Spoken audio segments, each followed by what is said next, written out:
Good morning, everybody. Happy Tuesday to you. November 3rd. What do we got going today? Well, we got another warm up. Surprise. You should be doing these every day. You should be making sure you copy these in your math folder. You should be asking questions to your teacher. You get stuck on things or something doesn't make sense. And if you do these every day, you get one of these on your forehead. And life becomes easy. Okay. I do these after looking through to see what the homework looks like this week and next week to see what tests or quizzes might be coming up. And I design these warm ups to teach you things, to get you practice on things, and to help make your homework and tests easier. So please follow along. Try this. Okay. Have that integrity because you will be rewarded, not just feeling better about yourself, but learning faster and having your homework be easier. Okay, that's always a good feeling. Okay, you know the drill. Copy all this down. Okay, press pause, go try it, do as much as you can. This is new down here, this magic one. Okay, so you probably just want to copy that part down. And after you've done all these others that you can, wait on that until we start talking about it, and then there will be spots there where you can stop and pause it and go work a little bit and try some things and then come back and check your answers. All right? Okay, I will see you guys in about 10 minutes. Good luck, especially on that mystery number. It's fun. Okay, back again. Hopefully you guys did a great job and we're able to finish most of this. Okay, first off, those diamonds. Remember, you're learning how to be bilingual. You can speak English and Mathish, which makes some of you trilingual because you can speak a third language like Spanish or something, right? That's very cool. So here we are. We have two numbers for that first diamond that have a product of 48 and a sum of 14. That means when you multiply, you get an answer of 48. And when you add the two numbers, you get a sum of 14. What works there? Okay. Yeah, that's one of those facts that's kind of hard. Okay. And I'm using a lot of the difficult basic facts when we do these diamonds. 6 times 8 works there. Okay. And how about 64 and 16? That's a tough one, but people seem to recognize the perfect squares. 8 times 8, 7 times 7, 5 times 5. People seem to recognize those, so hopefully you're starting to too. They're special numbers. Okay, on 129, yikes, what are we going to do there? Well, one of the things I found out, if you like money, you are more likely to get this one right. Okay, that doesn't mean if you get it wrong, you don't like money. But 4 quarters is $1. 4 times 25 is 100, and 4 plus 25 is 29. Whoops, 4 plus, I'm saying 29, so I said it. 4 times 25 and 4 plus 25. About 60 and 19. Well, I'm looking at the clock. We said our clock's back yesterday, right? Almost seems like you got to sleep in a little bit longer today, huh? But it'll get dark fast, right? Can't win on both ends. Okay, why did I say the clock? Because 15 minutes 4 times is 60 minutes. It's an hour. So that's why 15 minutes past 3 is a quarter past 3. People think a quarter is 25 minutes past, but it's not. A quarter is 1/4. Right? So when we're talking about time, a quarter of an hour is 15 minutes, and a quarter of a dollar is 25 cents. Okay? A quarter of a gallon is 32 ounces. Yeah, so a quarter is just 1/4. Okay? So be careful with that. You don't get confused. It's 1/4 is what a quarter is, not 25. When you're talking quarter of a dollar, then it is 25 cents. Okay, on to the mystery number. What number do we have that fits all of these clues? First off, it has to be 3 digits. Second, it's divisible by 5. That means 5 goes into it evenly. Okay, it's even. It's greater than 5 to the 4th power. We should figure out what that is.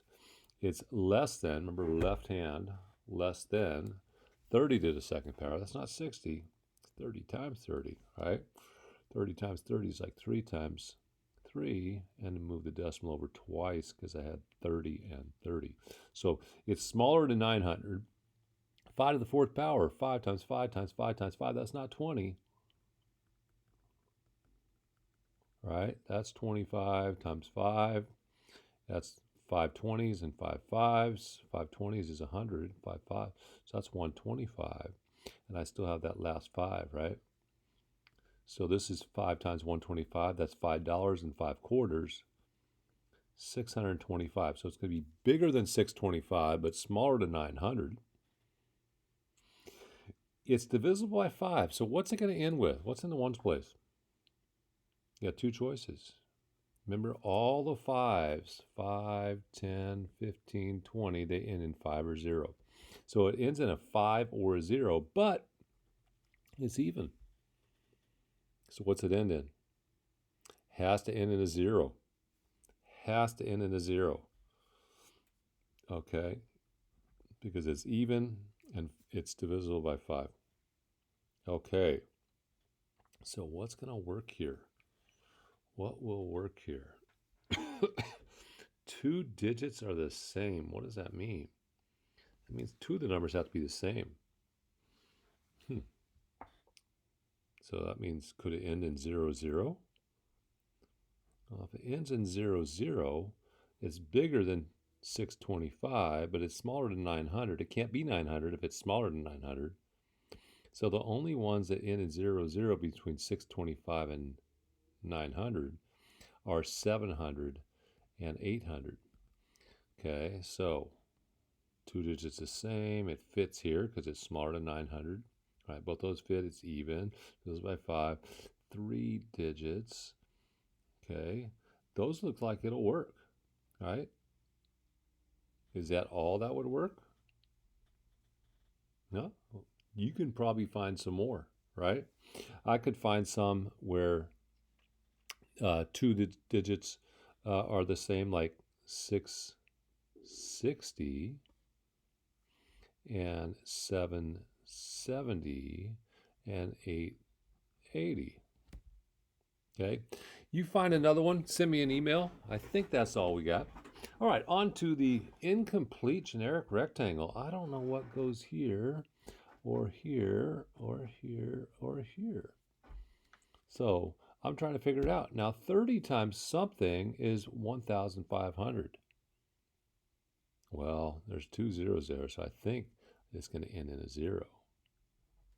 Okay, and 3 times what is 15? 5. 3 times 5 is 15. Move it over 1, 2 spots. That fits, huh? And how many times does 50 go into 250? Because this times 50 is 250. It's like a 5. And 5 times 4 is 20. And 30 times 4 is, 3 times 4 is 12. Move it over once.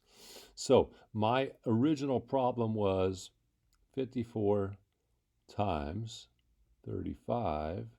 And I'm going to check it both ways. First off, I already have this generic rectangle done. All I have to do is add these 4 numbers. 1,500, 250, 120, and 20. And I get 1,890. Now I double check it using the standard algorithm. Remember, you start in the bottom right and go to ones place, 5 times 4, then 5 times 5. Then put a placeholder, go 3 times 4, 3 times 5. So 5 times 4 is 20. Put the 0 there, carry the 2. 5 times 5 is 25, plus 2 more. Said 27, you got it right. Now remember, I'm going to put a placeholder because that 3 is really 30. Cross out that so I don't get confused. 3 times 4 is 12. Put the 2 there, carry the 1. And 3 times 5 is 15, plus the 1, 16. I go add. Do I get the same number? Whew. Must have done it right. All right, this one's a little tougher. 3 digits going across, 2 digits going down. So how do I start? Well, I can start by saying I have a 7 here, and I multiply it by something here to get 56. I can start by saying I got a 40 here, and I multiply something here to get 2,400. Start with the ones place. What do you say? 7 times what is 56? Well, that's one of those basic facts. Hopefully you know that's 8 by now. If not, make sure you're using your 7s and 8s as part of your practice to get your con minutes out of the way this week. Okay? All right. So if that's an 8 and that's 1,600, I'm going what times 8 is 1,600? Well, that is 2 with a couple zeros, 200. And if I have 2 times 4, I get 8. And then I have 1, 2, 3 zeros. I'm moving it over, right? 8,000. Then 40 times what is 2,400? Well, 4 times what is 24? 6. And I need a 0 there. 1 0 there, 1 0 there. I move it over 2 spots. 2,400. All right, last couple. 60 and 8 is 6 times 8. With the decimal moved over once. And 40 times 7 is 4 times 7. Move the decimal over once. My addition problem for these 6 products is 8,000 plus 2,400 plus 1,600 plus 480 plus 280 plus 56. 21, 2, 6, 12, 16, 18, 9, 10, 11, 12. 12,816.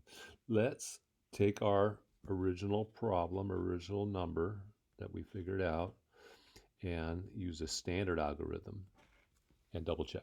8 times 7 is 56. 8 times 6 is 48 plus 5. 8 times 2 is 16 plus 5 is 21. Put a placeholder because that 4 is really 40. Cross those marks out. 4 times 8 is 28. Carry the 2. 4 times 6 is 24. Plus 2, 26. Put the 6 there. Put the 2 up there. 4 times 2 is 8. Plus the 2 is 10. 6, 11. 1, 1, 6 is 8. 2, 12,816. Same answer. We must have done it right. Good job. Okay, something called the magic wand. I think everybody knows that 3 over 3 is 1. 2 over 2 is the same as 1. 15 over 15 is 1. Okay? Whenever you have 4/4 is 1. Right? Anything when you have the same number on top as on the bottom with fractions, that is equal to 1 whole. You also know that when you multiply anything times 1, you get itself, right? 17 times 1 is 17. 25 times 1 is 25. 13 and 6200ths times 1 is 13 and 6200ths. Doesn't matter what you multiply it by, you get the same answer. Okay? So, those two things, and remembering that multiplying fractions is easy. Why do I say it's easy? Because if I had to add 2/3 plus 4/7, I would have to do all sorts of work with that. Okay, getting common denominators and stuff. Remember that word? Common denominator. When I multiply 2/4 times 3/7, it's easy because, 2/3 times 4/7. It's easy because all I do is I multiply straight across the top, the 2 times 4, and straight across the bottom, 7 times 3. That's how easy it is. No common denominators, no worrying about anything. Okay? So, know that, and know that you can use what's called the magic wand to get equivalent fractions. Those are fractions that are equal to what you started. So what do I mean? If I do 2/3 times 1, I should get something that equals 2/3, right? However, the one I'm going to use is going to be the magic wand. It's one of these ones, right? Or one that you've made up. 4 over 4. If I put a 4 on top and a 4 on the bottom, that equals 1. And if I multiply 2/3 times 1, I should get something equal to 2/3.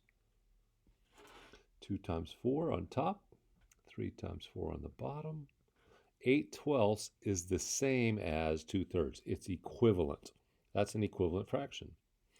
You're going to do 5 of these. Well, let's do 2/3 times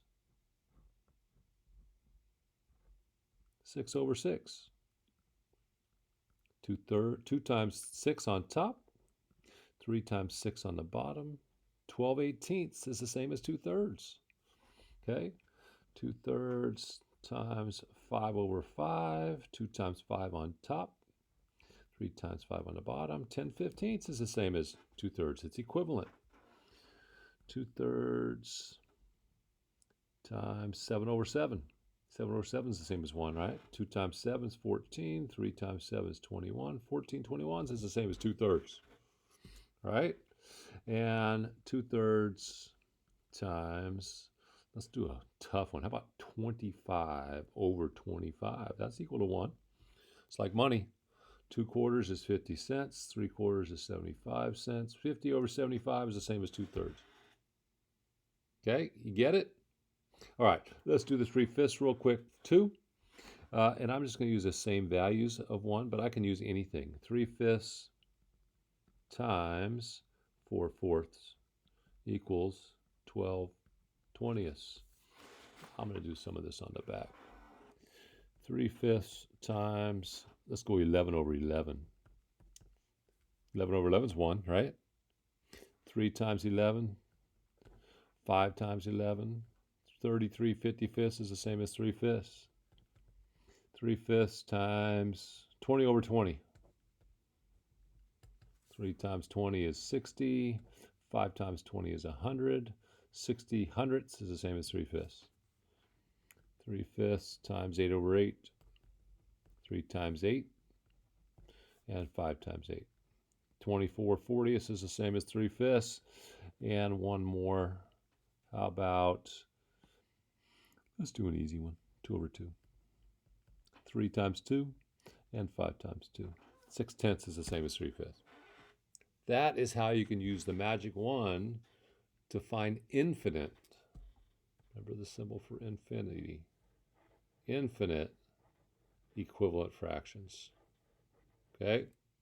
All right. We'll do some more of those tomorrow, and you might see some of that on a homework assignment soon.